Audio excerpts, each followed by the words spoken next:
Holy shoot. Did you know that there was a shootout at the OK Corral? Yeah. Old news, right? And people might say, why does something that happened in October 1881 matter anymore?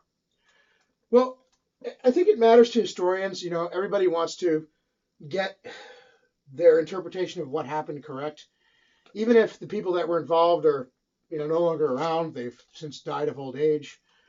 Um, people still are concerned about getting it right. So I would say when it comes to history, there really isn't such a thing as old news. Um, and that, I guess, leads into what I want to talk about, which is the ban on mountain biking in Watchung. Now, this goes back to the 1990s, 1995 specifically, when the ban was created in a back room by a handful of the unelected without any public input.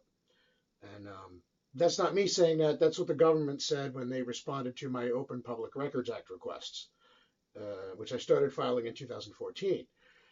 The reason was I read an article in the newspaper about other cyclists who wanted to be able to ride there and couldn't get a straight answer from their government. And one of the things that really was telling is that in this two-page article in the Union County section of the New Jersey Star Ledger, in the entire two-page article, they never mentioned any actual ban or law or ordinance that would have prevented people from riding there, which, since that was the whole subject of the article, I thought it was awfully weird. I mean, it would be like if you were to do an article about, the Patient Protection and Affordable Care Act or the Brady Bill or something, and not, McCain-Feingold, and not actually mention the actual law or proposed law. It seems awfully strange. How do you write about something without writing about it? Well, somehow they managed to do this, and it didn't trip any alarm bells in the reporter's head that, well, we're not actually talking about what we're talking about. Right? I would have figured that would be the first thing that would have occurred to the reporter as she was writing the article, but be that as it may, I saw it and it set off alarm bells in my head. I said, that doesn't make any sense. Also, what didn't make sense was they quoted the county spokesman, Sebastian Dilia, in the article as basically saying that he had no idea why mountain bike was banned. He was quoted as saying, well, I have no idea why it's banned, and it's just been that way for a long time. Okay, but you're the county spokesman. Your job, by definition, is to explain and defend county policy. In this case, he couldn't do that. In fact, he didn't just not talk about it. He flat out said, oh, I don't know. That struck me as awfully odd. So that got me looking into it. And when I couldn't actually find anything that said not only about mountain biking by name, but even reading the over 200-page county code, I couldn't find anything in there that even contained the words bikes and trails in the same ordinance. So I was like, oh, that's awfully odd. I mean, it's got to be written down somewhere. So I started filing a series of Open Public Record Act requests, and everything went from there. What I found out was that they made up the ordinance in a back room, and there were like 3 or 4 diverging timelines for what happened before. Was it banned before, and then they suspended the ban and then resumed it, or on the other hand, one of the government people in the mountain biking white paper that he wrote at the time of the ban in 1995, he basically stated that the mountain biking had been dramatically increasing going back at least 5 years, and that there was, it wasn't banned in 1993. They said in 1993 we created an interim trail plan to officially incorporate mountain biking that had been ongoing for a long time, instead of banning it. So that they considered banning it in 1993 and then decided not to. And then in 1995 they got together in a back room and they, by the power of Grayskull, bikes are banned. Now, like the shootout at the OK Corral, you might well ask, what does all this matter now? Well, it matters now because unlike the shootout at the OK Corral, where all the people are long dead of old age, these people are still around, and many of them are still in your government, and they're still formulating policy. And the policy itself that they created in 1995 is still around. So it's still affecting people to this day, and this makes it still a current issue. It's current enough that between myself filing Open Records Act requests and the Jersey Off-Road Bicycle Association and other local riders getting involved, for 3 years we were trying to get mountain bike access up until 2017, when, after hiring a consultant, paying them tens of thousands of dollars of taxpayers' money, specifically amending the contract to pay them extra money for what we were told would be the mountain bike part of the trail plan. Many of the freeholders, including Chairman Bergen, who went on record as saying that mountain bike access was, quote, the right thing to do at earlier meetings, changed their tune and then introduced a resolution to kill the mountain bike part of the trail plan, which we had been promised would provide imminent access that was just around the corner for 3 years. If we would just be patient and trust the government. Well, I don't think anybody who was involved in this is ever going to be trusting the government again, at least at the county level. But here's another thing to think about. Yeah, they never changed the contract back to the way it was before. So presumably, CME Associates, the contractor they hired to design the trail plan, is going to be getting paid even though they're not doing this work. I don't know what to tell you. That's another thing that makes this still relevant because they're still using your tax money for this. And then, of course, we know that to this day, they still can't get their story straight on the history of the ban. I call that interesting, especially since the ban to this day is county policy. In fact, the ban didn't just remain county policy in regards to Watchung. Excuse me. They expanded it. For 20 years, it was just about Watchung. It was created for Watchung. It was just about Watchung. They then expanded it to all county parks in 2016, arbitrarily, after it had been about Watchung for nearly a quarter century. And at the same time, of course, they printed up no bike signs and no bike flyers, and they put them, and they not only replaced the signs that they had taken down in Watchung, we thought this was part of them opening the park, like they had been promising to for 3 years. They not only put them back up at Watchung where they had been before, but they put them at every other county park, effectively creating new trail closures. So trails where there had never been signs saying you couldn't ride there, never been a policy saying you couldn't ride there. Now all of a sudden there was a policy. And like I said, though, they still can't get their story straight on the origin of the ban. Some people say, well, it was banned in '83 when they passed this old ordinance, but they arbitrarily allowed it from '93 through '95. But then the same guy said in his white paper, which was written in '95, that there was no ban, prior to in 1989 or in 1993. So what was there to suspend? They say you suspended it and then resumed enforcement, but what was there to suspend if there was no ban back then? I mean, if they were considering banning it in '93 and they didn't, then it wasn't already banned? I mean, hello? And then, of course, when they printed up the new flyers, they have a threat on the bottom of the flyers to confiscate your bike. Mountain bikes operated in Union County parks are subject to impoundment. Now, I was curious about the history of these flyers because I happened to notice them right after the vote to kill the mountain biking trail plan. And I was curious, where did those come from? How did they get them up so quickly?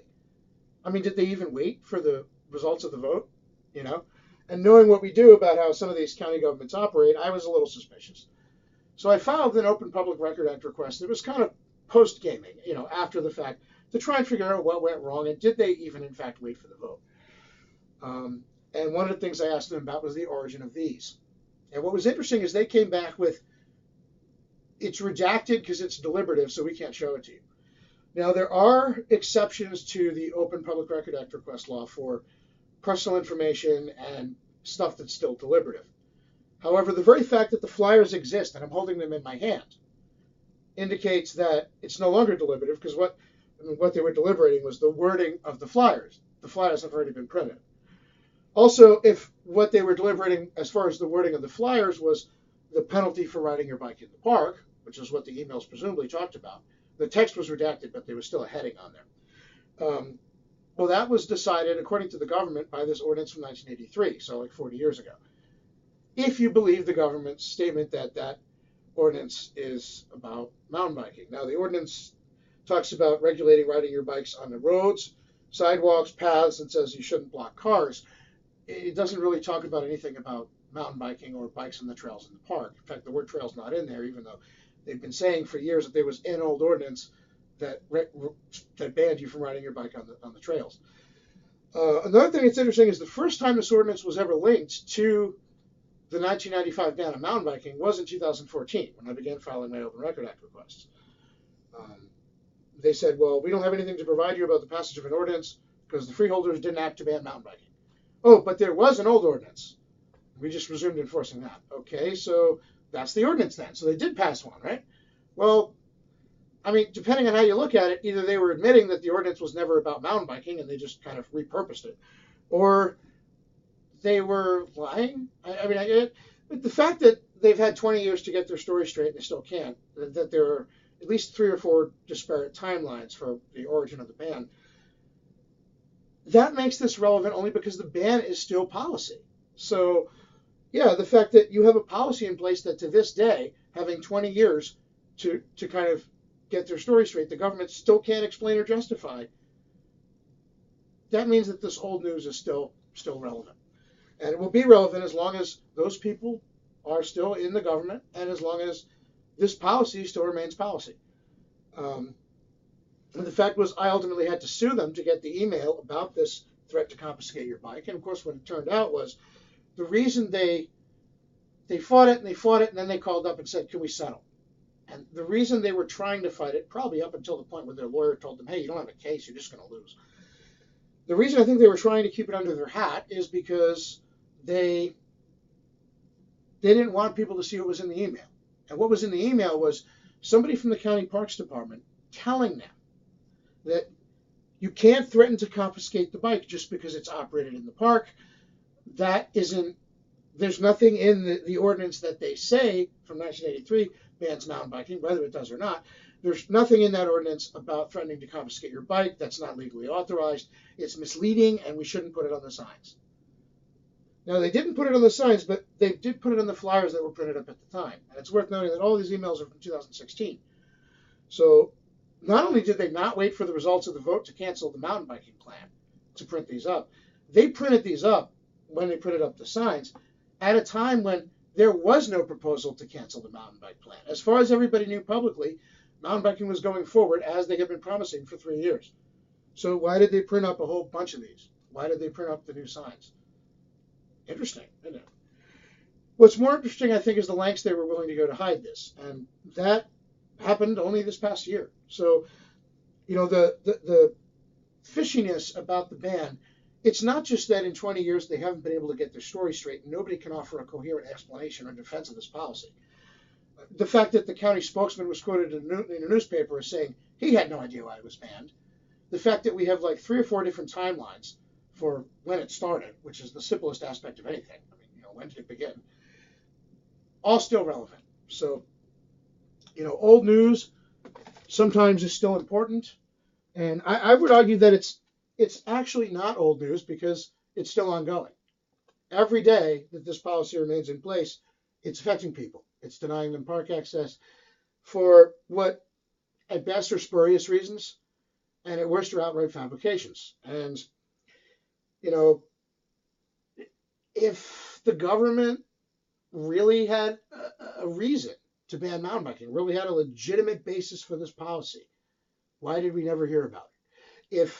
If there was a clear law in the books, why was this ordinance from 1983 never linked to the 1995 mountain bike ban? If that's what really authorized it, why was it never linked to that prior to 2014?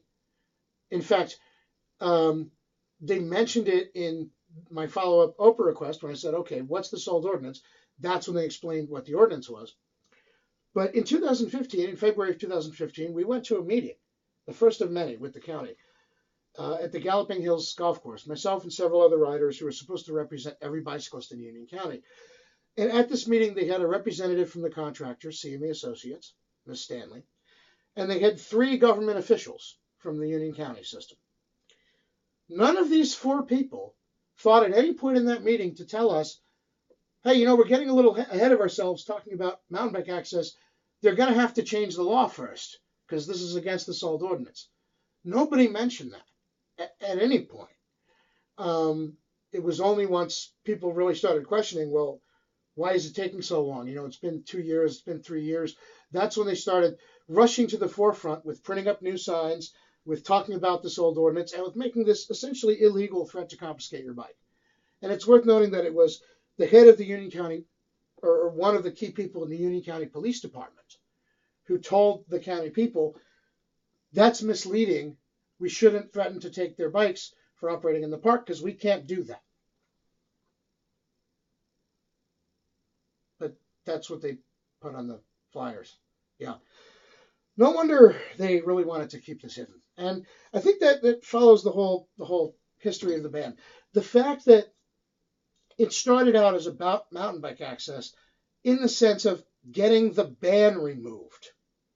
That this should never have been banned in the first place, certainly not in the way it was done. The government can't agree amongst itself and get its story straight as far as the history of the ban, generally speaking. But there are several things they do agree on. One, that it was done in a back room by the unelected with no public input, basically in a secret cabal in 1995. And two, that they had never documented a single instance of a problem with mountain biking at Watchung or the conditions in the park one way or the other. Wow. Yeah. So I would say as long as this is still the face of Union County government, old news is still relevant. In fact, it's not even old. It's going on every day, and hopefully someday it will stop. But I don't think that'll happen until people are willing to talk about it and to question it. And I think it's telling that very quickly what started out as free Watchung and end the mountain bike ban became about, is mountain biking safe? Should it be allowed? Blah, blah, blah. Trying to put the mountain bikers in the defensive and explain why they should be allowed to ride there, but never trying to justify the existing policy or its questionable history. And I think the fact that to this day, nobody's ever come forward to say, this is what happened in 1995, this is the truth, and we stand by our actions. Instead, you have the county spokesman up there saying, well, I have no idea what happened. I don't know why it's banned. That, I think, is emblematic of the entire thing. That and the fact that they, even though they already agreed amongst themselves that it was misleading to put a statement like this on the flyers, they went and they did it anyway. As long as that's going to be the face of Union County government, this will always be current news.